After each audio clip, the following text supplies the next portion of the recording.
শাহী, বগুড়ায় আজ কাঁচামরিচের দাম কেমন হাঁকাচ্ছেন বিক্রেতারা, আর ক্রেতারা কি বলছেন?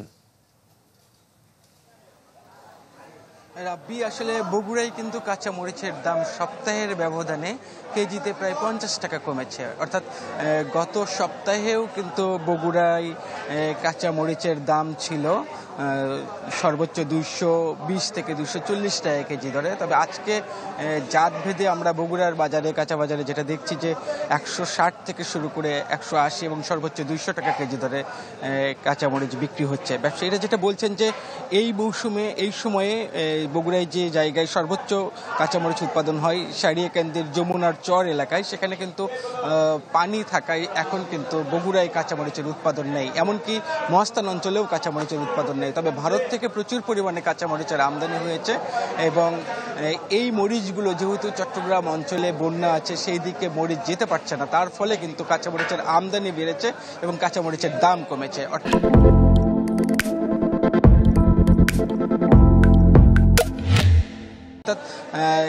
বলা যায় যে শুধু আমদানি বৃদ্ধির ফলেই কিন্তু কাঁচামরিচের দাম কমেছে, যেটা আমরা দেখতে পাচ্ছি খুচরা বাজারে সর্বোচ্চ 200 টাকা কেজি ধরে এবং পাইকারি বাজারে ওই একই মরিচ 150 টাকা থেকে 160 টাকা ধরে বিক্রি হচ্ছে। সপ্তাহের ব্যবধানে কাঁচামরিচের দাম কমায় সাধারণ মানুষের মধ্যে অনেকটা স্বস্তি এসেছে। তবে যেহেতু এই অঞ্চল থেকে অন্য অঞ্চলগুলোতে কাঁচামরিচ যেতে পারছে না, সেই অঞ্চলে দাম বাড়লেও এই অঞ্চলে দাম কমছে এবং ব্যবসায়ীরা বলছেন যে আবার এই মরিচগুলো যদি নিয়ে যাওয়া না সম্ভব হয়, তাহলে কাঁচামরিচের দাম বগুড়ায় আরো কমবে। এরকমটাই কিন্তু আমাদেরকে ব্যবসায়ীরা জানাচ্ছেন। রাব্বি, শাহী, আপনাকে ধন্যবাদ। দর্শক, বগুড়া থেকে কাঁচামরিচের দাম জানাচ্ছিলেন সহকর্মী ফরহাদুজ্জামান শাহী।